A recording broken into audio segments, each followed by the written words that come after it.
आखिर पायल इतनी ज्यादा गुस्से में क्यों थी? जानने के लिए जरा कहानी में आगे बढ़ते हैं। पायल खाना बनाकर सबको परोसती है। सभी टेबल पर बैठकर साथ में खाना खा रहे थे। चलो चलो, खाना तो खत्म होने वाला है। आप खाना खाते ही सब जल्दी से ऊपर पहुंच जाओ। सोने की तैयारी शुरू करो। आज वैसे ही पहले बहुत देर हो गई है। हाँ मम्मी, चिंता मत करो, बस अभी खाना खाकर ऊपर बिस्तर लगा देंगे, मैं और भाभी दोनों मिलकर। ठीक है, पहले हम ऊपर चले जाते हैं, उसके बाद तुम दोनों बिस्तर लेकर ऊपर आ जाना। हाँ जरूर, यही काम रह गया है ना मुझे तो। सभी खाना खा लेते हैं और उसके बाद पायल और रिया दोनों मिलकर छत पर जाकर बिस्तर लगाने लगती हैं। दोनों बिस्तर बिछा ही रही थी तभी वहां सामने वाली छत पर, जो उनकी दीवार से बिल्कुल दीवार सटी हुई थी, उनकी पड़ोसन बहू भी वहां पर बिस्तर बिछा रही थी। और पायल, घर का सारा काम खत्म हो गया? हाँ, सबने खाना पीना खा लिया है। अभी सबका बिस्तर लगा दूंगी, सब लेट जाएंगे।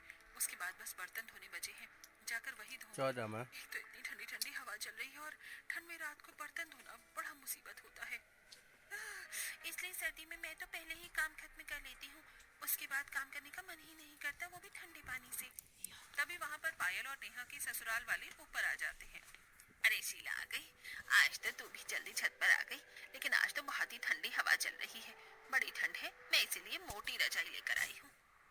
हाँ सच में बहुत ठंडी हवा चल रही है, हमने भी मोटे कंबल और रजाई निकाल ली है। अब सर्दी बढ़ेगी और मैंने सोचा तेरे और सरला दोनों के साथ मिलकर आज गप्पे लड़ाऊंगी, इसलिए मैं छत पर जल्दी आई। आज मेरे पास तुम्हें बताने के लिए बहुत धमाकेदार खबर है। क्या कहा? सच में? बता फिर तो जल्दी। अरे रुक जा, एक बार सरला को भी छत पर आने दे, वो भी बस आती ही होगी, तब तक मैं अपनी बहू से गर्मा गर्म चाय मंगवा लेती हूँ। छत पर ठंडी ठंडी हवा में चाय पीने का मजा आएगा। दरअसल ये गांव जहाँ पर हर किसी को छत पर सोने की आदत थी, पूरा गांव ही छत पर सोता था। उन सभी को छत पर खुली हवा में सोना बहुत अच्छा लगता था। इस तरह सभी छत पर पहले जाकर थोड़ी बहुत देर बात करने की आदत थी और उसके बाद सभी एक दूसरे से बात करते हुए सो जाते थे। लेकिन वहीं दूसरी तरफ जब पायल नीचे बर्तन धोने आती है तब वो गुस्से में बर्तन धो रही थी और वो पहले से ही गुस्से में थी। गुस्सा आना तो लाजमी है ना, बताओ भला ऐसी छत पर कौन सोता है? अरे मैं तो घर की बहू हूँ, कम से कम मुझे तो कमरे में अकेले सोने दो, ऊपर से इतनी सर्दी में छत पर सुला देते हैं। गर्मियों में तो मैंने कुछ नहीं कहा था, लेकिन कम से कम सर्दी में तो मुझे चैन से सोने दो। तो बहू को छत पर सोना पसंद नहीं था, जो कि जरा लाजमी भी है। वहीं दूसरी तरफ सरला की बहू, जिसकी अभी नई नई शादी हुई थी, वो भी छत पर बिस्तर लगाने जा रही थी, लेकिन उसने घूंघट किया हुआ था, जिसकी वजह से वो सीढ़ी पर गिर जाती है। ओए माँ, मर गई मैं तो, फूट गई, बड़ी जोर की लगी है, पैर भी मुड़ गया। उसकी आवाज सुनकर उसकी सास सरला और उसकी ननंद मोना दोनों वहां आती हैं। अरे भाभी, क्या हो गया? आप ऐसे क्यों चिल्ला रही थी? मैं सीढ़ी पर गिर गई हूँ, बहुत जोर से चोट लगी है और मेरा पैर भी मुड़ गया है। मुझे नहीं लगता अब सोने में ऊपर जा पाऊंगी। आप सब ऊपर चले जाइए, मैं रहने देती हूँ। ला दिखा, मुझे जरा सी ही तो चोट लगी है तुझे, तू भी ना बहू बहुत ही ज्यादा नाजुक गली है। चल मैं और मोना तेरी मदद करते हैं ऊपर छत तक जाने में। चिंता मत कर, हम तुझे यहाँ नीचे अकेले नहीं छोड़ेंगे, हम सभी का बराबर ध्यान रखते हैं। रही बात बिस्तर लगाने की, तो वो भी आज मोना ही लगा देगी। सरला और मोना दोनों रितु को पकड़कर छत पर ले जाते हैं। तब रितु मन ही मन सोचती है, चोट में भी मुझे नहीं छोड़ रही है। अरे कम से कम आज तो इसी बहाने मुझे नीचे सोने का मौका मिल जाता, लेकिन नहीं, एकदम जिद्दी ससुराल वाले हैं मेरे तो। सुलाना इन्हें मुझे छत पर ही है, ऊपर से यहाँ इतनी तेज हवा भी चल रही है, घर में तो मेरी कुल्फी ही जम जाएगी यहाँ पर छत पर। इस तरह रितु को भी जबरदस्ती छत पर ले जाया जाता है और हर कोई अड़ोसी पड़ोसी रात को छत पर खुले आसमान के नीचे बिस्तर लगाकर सोते हैं। यहाँ कुछ ऐसा ही था। इस तरह दिन गुजर रहे थे। वहीं पड़ोस में एक नई नवेली दुल्हन आई थी। तभी उसका गृह प्रवेश कर रहे थे और वहां पर सभी पड़ोसन थी। आजा बहू, गृह प्रवेश कर, अपने दाहिने पैर से कलश गिरा दे। पलक कलश गिरा कर गृह प्रवेश करती है। उसके बाद सभी कहते हैं, हाँ स्वागत है हमारे खुले गांव के ससुराल में, एकदम खुली और ताजी हवा का एहसास होगा यहाँ। बिल्कुल सही कहा, यहाँ पर ऐसा खुला वातावरण कहीं नहीं मिलेगा बहू, जैसा हमारे गांव में मिलता है। हमारी बहुओं से पूछो, इसलिए तो खुश रहती हैं। नई नवेली दुल्हन पलक को तो कुछ समझ में ही नहीं आता, लेकिन वहीं खड़ी पुरानी बहुएं कहती हैं, एक हाँ कहानी बिल्कुल सुने बिल्कुल, जाते हम तो हैं, कुछ दूल्हा ज्यादा ही भी खुश सोने हैं का यहाँ भी पर। होगा। हर रोज खुली हवा में अच्छा तो सोने का देखो, हमें इतना अच्छा अवसर समझो, जो मिलता है, बुझो, जिसकी वजह से हमारी रात की नींद पूरी नहीं हो सब्सक्राइब पाती भी है। करो, अरे कुछ दिन पहले मुझे लाइक चोट भी लग गई, करो लेकिन फिर और भी अब जबरदस्ती कमेंट मुझे करो छत पर वीडियो लेकर अच्छा गई होगा है तो। सुलाने के लिए। हाँ, और कल पूरी रात मुझे नींद नहीं आई। एक तो इतनी ठंडी हवा चल रही थी, ऊपर से मेरा कंबल भी इतना पतला था। आज भी मुझे खांसी जुकाम हो रखा है, लेकिन नहीं, इन्हें तो सिर्फ अपनी मर्जी चलानी है। सच में क्या ही कह सकते हैं इन लोगों को। अब अगले दिन जब पलक रात को सभी को खाना बनाकर खिलाती है, खाना खाने के बाद वो जब अपने कमरे में जा रही थी, तब उसकी सास उसे रोकते हुए कहती है, अरे बेटा कहाँ जा रही है? चल जल्दी से बिस्तर लेकर छत पर चल, वहीं पर हमारा बिस्तर लगेगा। ये बात सुनकर पलक को बड़ी हैरानी होती है। क्या कहा? छत पर? लेकिन ऐसा क्यों? अरे हमारे यहाँ ऐसा ही होता है। हमारे यहाँ पूरा गांव छत पर ही सोता है। छत पर एकदम खुली और ताजी हवा जो चलती है, छत पर सोने का जो मजा है वो कहीं और नहीं। जल्दी कर, सब लोग छत पर आ गए होंगे। ये बात पलक को तो बड़ी अजीब लगती है, लेकिन वो कर भी क्या सकती थी। जैसा उसकी सास ने करने को कहा, उसने वैसा ही कर लिया। उनके पीछे पीछे छत पर चली जाती है और चारों तरफ नजरें घुमाकर देखती है कि लगभग पूरा गांव ही अपनी छतों पर बिस्तर बिछा रहा था और आधे लोग तो सो भी गए थे। तभी उनकी पड़ोसन सुनीता कहती है, अरे वाह, हमारी नई नवेली दुल्हन भी आ गई छत पर। कैसे नहीं आती, छत पर सोने का मजा ही जो अलग है। वही तो, छत पर खुले में सोना जितना मजा और कहीं हो भी सकता है भला।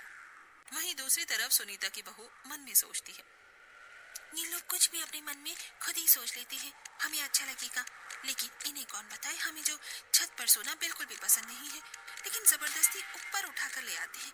मैं तो पलक का सोच रही हूँ, बेचारी को शादी के दूसरे ही दिन छत पर जाकर सोना पड़ रहा है। पता नहीं मन में क्या क्या सोच रही होगी। सभी बिस्तर लगाकर सो जाते हैं, लेकिन पलक, जिसके लिए ये सब बिल्कुल नया था, उसे बिल्कुल भी नींद नहीं आती। वो आंखें खोलकर देखती है कि उसके पूरे ससुराल वाले आराम से खर्राटे मारकर सो रहे थे। वो बड़ी परेशान हो जाती है।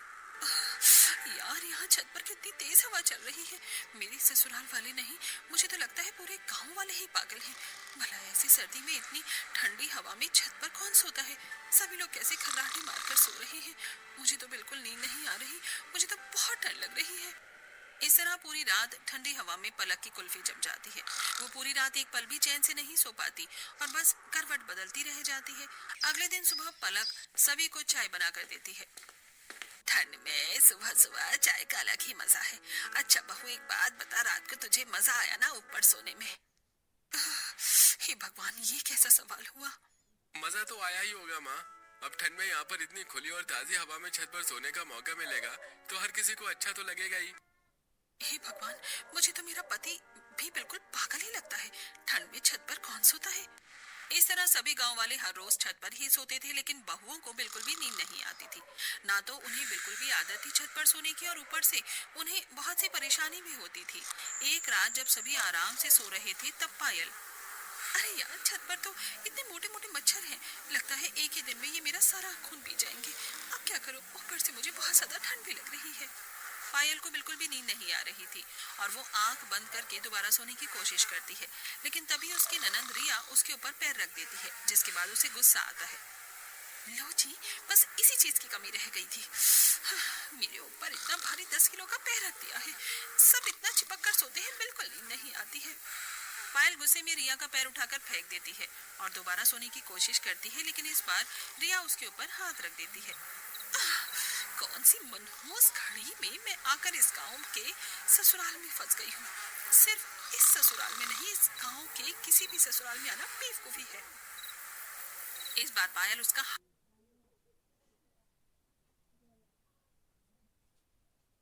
हाथ हटाती है और उसके बाद वो उठकर टहलने के लिए छत के दूसरे कोने पर जाती है। तभी सामने उसे लंबे बालों वाली एक परछाई नजर आती है, जिसे देखकर वो डर जाती है और हल्का चिल्लाती है कि चुड़ैल! अरे शांत, चुप हो जा पायल, कोई चुड़ैल नहीं है, मैं हूँ सीमा। अच्छा, तुमने तो मुझे डरा ही दिया। तुम अब तक सोई नहीं? अरे यार, कहाँ? एक तो इतनी ठंडी हवा चल रही है, बड़ी ठंड लग रही है, ऊपर से इतने मोटे मोटे मच्छर काट रहे हैं, पूछो ही मत। सच में यार, मेरा भी यही बुरा हाल है। एक तो मेरे ससुराल वाले इतना चिपक कर सोते हैं, मुझे जगह ही नहीं मिलती। ऊपर से इतनी ठंड में छत पर सोना पड़ रहा है, जहाँ बिल्कुल भी नींद नहीं आती। सर्दी में तो इंसान को ज्यादा सोना चाहिए और हमें तो ढंग से रात को भी सोने को नहीं मिल रहा। सच में यार, कहाँ फंस गए हम। इस तरह दिन गुजर रहे थे और उन्हें जबरदस्ती छत पर सोना पड़ रहा था। कुछ दिन बाद गली के कोने पर सभी पड़ोसी इकट्ठा होते हैं। सभी साथ मिलकर बाजार में सब्जी लेने जा रहे थे। क्या हाल है तुम सबका? क्या ही हाल हो सकता है, बद से बदतर हो रहा है। पूरी पूरी रात नींद नहीं आती, बस करवट बदलते रह जाते हैं। इतनी ठंड में ऊपर से जुकाम भी हो गया है। सच में इतनी ठंड में ढंग से सोने को भी नहीं मिलता है। देखो तो जरा हमारी हालत को, जीते जागते ज़ॉम्बी लग रहे हैं। सच में मेरी तो कुछ ही दिनों में हालत खराब हो गई है। आप सब तो फिर भी बहुत पहले से यहाँ पर रह रहे हैं, इतना समय कैसे झेला? सच में बस झेलना पड़ रहा है, लेकिन अब मैं बहुत परेशान हो गई हूँ। बस बहुत हो गया। आज मैं अपने ससुराल वालों से इस बारे में बात जरूर करके रहूंगी। हाँ, बिल्कुल सही।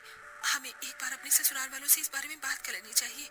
हालांकि वो हर बार मना करते हैं, लेकिन हमारी हालत तो देखो, तबीयत भी कितनी खराब हो रही है, ऊपर से ठंडी हवा में सोने में। इस तरह गांव की सभी बहुएं अपने ससुराल वालों से बात करने की ठानती हैं। सभी जब सब्जी लेकर घर आती हैं पायल के घर। आज मैं छत पर नहीं सोऊंगी मम्मी जी, मेरा गला बहुत ज्यादा खराब है और तबीयत भी ठीक नहीं है। अरे कोई बात नहीं, छत पर सोने से सब ठीक हो जाएगा। लेकिन छत पर सोने से सब ठीक कैसे होगा? बिल्कुल होगा, जब तुम ठंडी और ताजी हवा में सोओगी तो सब ठीक हो ही जाएगा। बल्कि उसमें तो तबीयत और ज्यादा खराब हो जाएगी। मुझे छत पर नहीं सोना है, मैं नीचे यहाँ अपने कमरे में अकेले से सो जाऊंगी। ऐसे कैसे सो जाओगी? हमारे घर की परंपरा है, हर कोई ऊपर छत पर एक साथ ही सोता है। तुम ऐसे हमारी बात के खिलाफ नहीं जा सकती। चुपचाप जल्दी से शाम का खाना और काम खत्म करो और बिस्तर लेकर ऊपर चली जाओ। वहीं दूसरी तरफ नेहा के घर में, मुझे छत पर इसलिए नहीं सोना क्योंकि मुझे वहाँ नींद नहीं आती और अब सर्दी भी बढ़ गई है, बहुत ठंडी हवा चलती है। तो क्या हुआ, रजाई भी तो मोटी है और हम भी तो सोते हैं, हमें तो कोई ठंड नहीं लगती। लेकिन माँ जी, क्या छत पर सोना इतना ही जरूरी है? अब सर्दी है, बिल की भी कोई चिंता नहीं। अब तो मैं कम से कम आराम से अपने कमरे में नीचे सो सकती हूँ। नहीं, तुम्हें पता है हमारे गांव में ऐसा ही होता है। पूरा परिवार एक साथ मिलजुल कर रहता है और सभी काम एक साथ करता है। हम खाना भी एक साथ बैठकर खाते हैं और सोएंगे भी एक साथ ही। आगे से इस बारे में कोई बात ना हो। इस तरह हर किसी को वही बात सुनने को मिलती है। अरे भला सोने एक साथ क्यों जरूरी है? अलग अलग भी तो सो सकते हैं, लेकिन नहीं, इन्हें तो सोना भी एक साथ ही है। अगले दिन शाम को, आजकल छत पर सोने में कितना मजा आ रहा है ना, कितनी ठंडी मस्त हवा चलती है। सच में मजा आ जाता है, लेकिन कल मेरी बहू ऊपर छत पर सोने से मना कर रही थी। अरे मेरी बहू भी मना कर रही थी, मैंने तो डांट दिया। हाँ, मैंने भी वही डांट दिया। बताओ, उन्हें तो कुछ पता ही नहीं है कि छत पर सोना कितना अच्छा होता है। हाँ, मेरी नई नवेली बहू भी कल मना कर रही थी, लेकिन मैंने उसे भी समझाया कि ऊपर खुली और ताजी हवा में सोना कितना अच्छा होता है। एक तरफ बहुओं का अलग मत था और दूसरी तरफ सास का अलग, लेकिन अंतिम फैसला तो सास का ही चलना था। जब सीधे तरीके से बात करने पर काम नहीं चला, तब सभी बहुएं फैसला करती हैं। कहते हैं जब घी सीधी उंगली से ना निकले तो उंगली टेढ़ी करनी पड़ती है। तो दीदी, चम्मच से घी निकाल लो। अरे पलक, ये कहावत है। बात यह है कि हम आखिर क्या ऐसा कर सकते हैं जिससे हमारी ससुराल वाली छत पर सोना छोड़ दें?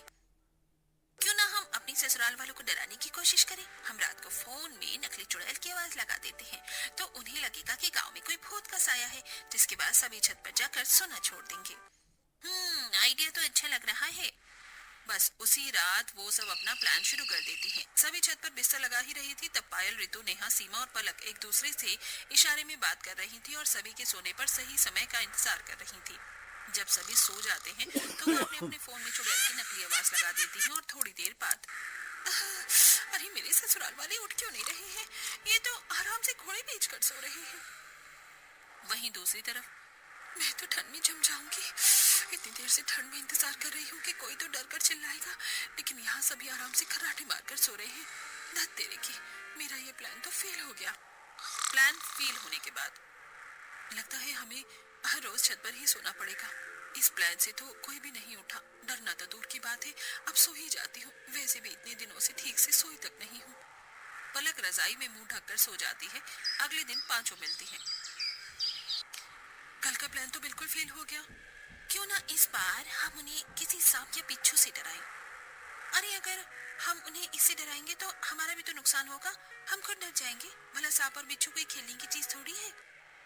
अरे तो असली कौन लेकर आएगा राम? नकली लाएंगे। हम में से कोई एक ही ये काम करेगा ताकि सभी भी डर जाएं और हमारा भांडा भी ना फूटे, क्योंकि नकली की बात तो जल्दी ही फैल जाएगी। अगले प्लान को अंजाम दिया जाता है।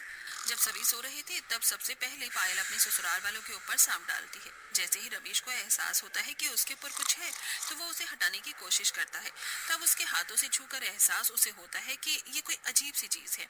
वो जैसे ही उठकर उसे पकड़ता है तो अंधेरे में उसे एहसास होता है कि उसने सांप पकड़ा है, जिसके बाद वो तेजी से चिल्लाता है, अरे बचाओ बचाओ, सांप आ गया, सांप आ गया। उसकी आवाज सुनकर सभी उठ जाते हैं और तभी रमेश बड़ी जोर से सांप को दूर फेंकता है और वो उनके बगल वाली छत पर सीधा महेश के ऊपर जाकर गिरता है, जो सो रहा था। महेश को भी किसी के होने का एहसास होता है और जैसे ही वो देखता है तो वो भी चिल्लाकर उसे दूर फेंक देता है।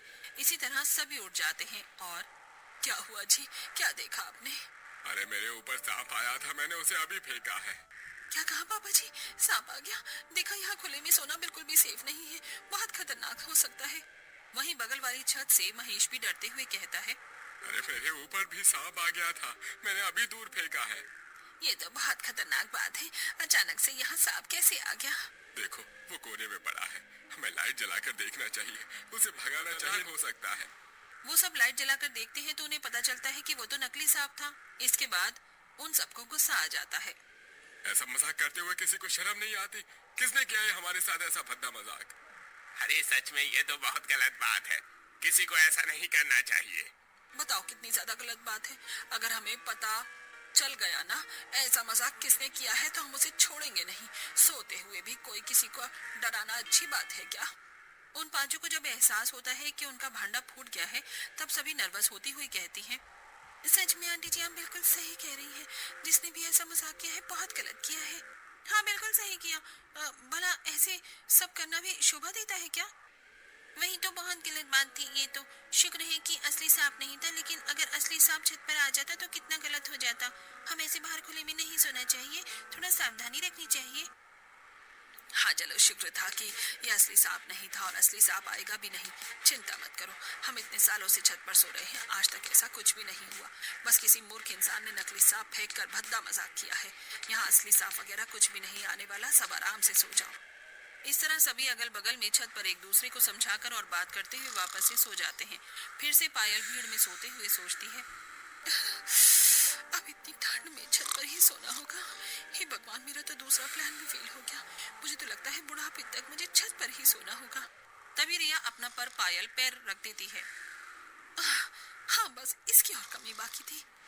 इस तरह उन सभी ने अब हार मान ली और उनके ससुराल वाले यानी पूरा ही गांव छत पर सोना नहीं छोड़ सकता था। लेकिन वहीं दूसरी तरफ हर किसी की अब तबीयत कुछ ज्यादा ही खराब हो रही थी। अरे मुझे तो इतनी ज्यादा खांसी हो रही है, समझ नहीं आ रहा क्या हो रहा है।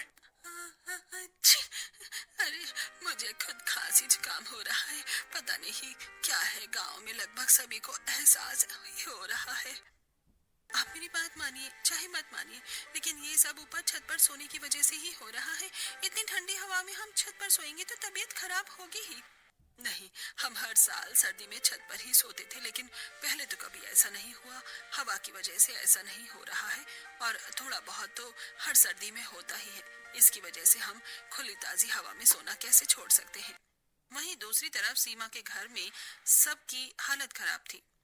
अरे मुझे तो बुखार भी हो गया है, पता नहीं कैसा सर्दी का मौसम आता है, हर बार बीमार करके जाता है। मैं कह रही हूँ सब ऊपर छत पर ठंडी हवा में सोने से हो रहा है। ऐसा नहीं है, हम इतने समय से छत पर सो रहे हैं और मैं भी तो छत पर सोता हूँ, लेकिन मैं तो बिल्कुल ठीक हूँ, मुझे कुछ नहीं हुआ। सीमा की सास की तबीयत तो खराब ही थी, लेकिन उसके बच्चे की भी तबीयत खराब हो रही थी। फिर भी कोई समझने को तैयार नहीं था। बेटा ये बुखार की दवाई पी लो वरना तबीयत ज्यादा खराब हो जाएगी। नहीं मम्मी, दवाई बहुत ज्यादा कड़वी है, मुझे पसंद नहीं है। मैं जानती हूँ बेटा, दवाई कड़वी है, लेकिन तुम्हें दवाई तो पीनी ही होगी, वरना तुम ठीक कैसे होगे। अच्छा चलो दवाई पी लो, फिर मैं तुम्हें बहुत टेस्टी चीज खिलाऊंगी। जैसे तैसे करके बच्चे को समझाकर सीमा दवाई पिलाती है। सबकी तबीयत खराब थी, लेकिन फिर भी कोई भी छत पर सोना नहीं छोड़ रहा था। कुछ दिन बाद सभी के टेस्ट करवाए जाते हैं और लगभग काफी ही लोगों की तबीयत ज्यादा खराब थी। जब गांव का डॉक्टर ये रिपोर्ट देखता है तो वो अपने जूनियर डॉक्टर के साथ गांव में कैंपेन के लिए जाता है। वहां पर वो सरपंच के साथ मिलकर सभी गांव वालों को इकट्ठा करते हैं। तो बताइए डॉक्टर साहब, ऐसी कौन सी बात है जो आप हम सभी गांव वालों से करना चाहते हैं और जो बहुत जरूरी है? क्या कोई समस्या है? हाँ सरपंच, बिल्कुल बहुत बड़ी समस्या है जो इस गांव में हवा चल रही है। ये बात सुनकर एक बार को सभी गांव वाले घबरा जाते हैं। लेकिन ऐसा क्या है जिसकी वजह से सभी गांव वालों को खतरा है? मैं आप सभी को समझाता हूँ। देखिए, आप सभी बहुत समय से ही छत पर सो रहे हैं, जो कि बहुत अच्छी बात है। हमें ऐसा करना चाहिए। छत पर ठंडी और ताजी हवा में सोने पर हमारा शरीर मजबूत होता है और इम्यूनिटी सिस्टम भी अच्छा होता है। अरे बिल्कुल सही कहा डॉक्टर आपने। इसीलिए तो हम सभी पूरा गांव मिलकर छत पर रात को सोते हैं। वहीं दूसरी तरफ बहू वाला ग्रुप, ये डॉक्टर सठिया गया है क्या? हमारी मुसीबत कम करने की बजाय बढ़ा रहा है। डॉक्टर आगे अपनी बात कहते हैं। हाँ बिल्कुल, हमारे पूर्वज भी पहले छत पर सोते थे, क्योंकि पहले बहुत सारे पेड़ पौधे होते थे, खुली हवा होती थी। पहले इतनी गाड़ियां और टेक्नोलॉजी भी नहीं थी। लेकिन अब धीरे धीरे जमाना बदलने लगा है, टेक्नोलॉजी होने लगी है। अब घर में हर फ्रिज, एसी, टीवी और बहुत सी बाइक और गाड़ियां भी हैं, जिसकी वजह से हवा दिन ब दिन दूषित होती जा रही है। खासकर मौसम में जिस समय पराली भी बहुत ज्यादा जलती है, जो कि पोल्यूशन का बहुत बड़ा कारण है। अरे बिल्कुल सही कहा आपने, लेकिन इन सब बातों का क्या तात्पर्य है? इन सभी बातों का तात्पर्य है कि अब जो आज की हवा है वो पहले के जमाने की तरह बिल्कुल शुद्ध और ताजी नहीं रही, जिसकी वजह से हमारे शरीर में बहुत गंदी हवा जाती है। दिन में तो हमारी मजबूरी होती है घर के बाहर जाकर खेतों में काम करना या हमारा नौकरी करना, लेकिन रात को आप सभी की ऐसी कौन सी मजबूरी है जो आप सब छत पर सोकर इतनी गंदी हवा को अपने शरीर के अंदर लेकर जा रहे हैं? रात को तो हमारा शरीर रेस्ट करता है, सारी गंदी हवा को बाहर निकालता है, लेकिन आप सभी उसे रेस्ट देने के बजाय वही गंदी पोल्यूशन वाली हवा में सोकर अपने शरीर को और दूषित कर रहे हैं। ये बात सुनकर सभी गांव वाले हैरान हो जाते हैं और समझने की कोशिश करते हैं कि आखिर डॉक्टर सच में उनसे क्या कहना चाह रहे थे। देखिए, इसीलिए आधे से ज्यादा गांव बीमार हो रहा है। हर किसी को खांसी, जुकाम, गला खराब हो रहा है, ये सब पोल्यूशन की वजह से। जब मैंने आप सभी की रिपोर्ट को चेक किया और मुझे इसका कारण पता चला, तो मैंने जल्दी से फैसला किया कि आप सभी को इस बारे में बताया जाए। देखिए, ये सोच अच्छी है कि खुली और ताजी हवा में सोना चाहिए, लेकिन आजकल वो खुली और ताजी हवा है कहाँ? पहले के जमाने में पोल्यूशन नहीं था तो सब शुद्ध था, लेकिन आजकल आप वाकिफ हैं कि सब सच्चाई से। तो फिर इतना बड़ा खतरा क्यों मोल लेना, जिसकी वजह से हमारी तबीयत खराब होती है और ये हमारे स्वास्थ्य के लिए बहुत हानिकारक है। अरे बिल्कुल सही कहा डॉक्टर ने। तो आप सभी गांव वाले अगर अपने स्वास्थ्य को सही करना चाहते हैं तो सर्दियों में खासकर छत पर न सोया जाए, तभी पोल्यूशन ज्यादा होता है और गर्मी में इतनी परेशानी नहीं होती। अरे तो गांव वालों, सभी ध्यान से सुनो। हमारी पुरानी जो प्रथा थी छत पर सोने की, वो पुराने जमाने के हिसाब से ठीक थी, लेकिन बदलते समय के हिसाब से और बढ़ते पोल्यूशन की वजह से अब हमें फैसला लेंगे कि छत पर कोई न सोए, खासकर सर्दियों में। सभी अपने परिवार के साथ अब नीचे अपने कमरों में ही सोएंगे। इस तरीके से ऑफिशियली ये गांव के सरपंच द्वारा निर्धारित हो जाता है। सभी गांव वालों को भी ये बात समझ आ जाती है और वो भी छत पर सोने का फैसला छोड़ देते हैं। सभी डॉक्टर के पास जाकर धन्यवाद करती हैं। हमें खुशी है कि हमारी बात सुनने के बाद आपने सभी को समझाने का निर्णय लिया। हमारी मदद करने के लिए आपका बहुत बहुत शुक्रिया। ये तो मेरा फर्ज है, एक डॉक्टर का फर्ज है सबकी जान बचाना और उन्हें सभी सही चीज से अवगत कराना। जब मुझे पता चला कि तबीयत खराब होने के बाद भी कोई नहीं मान रहा है और ये बहुत खतरनाक भी है, तो मेरा मन नहीं माना पीछे हटने का। मैंने निर्णय लिया कि सभी को अगर इस बारे में समझाया जाए। सच में हम सभी इन्हें समझा समझा कर परेशान हो गए थे, लेकिन कोई हमारी बात समझने को तैयार ही नहीं था। आपकी वजह से गांव की ये समस्या सॉल्व हो गई है। वो सभी डॉक्टर को धन्यवाद करती हैं और डॉक्टर वहां से चला जाता है। उन्हीं के कहने पर डॉक्टर सभी को समझाने आया था। अब इस तरह उन सभी को भी ठंड में छत पर सोने से छुटकारा मिल जाता है और अब गांववासी अपने परिवार के साथ नीचे अपने अपने कमरों में ही सोते हैं।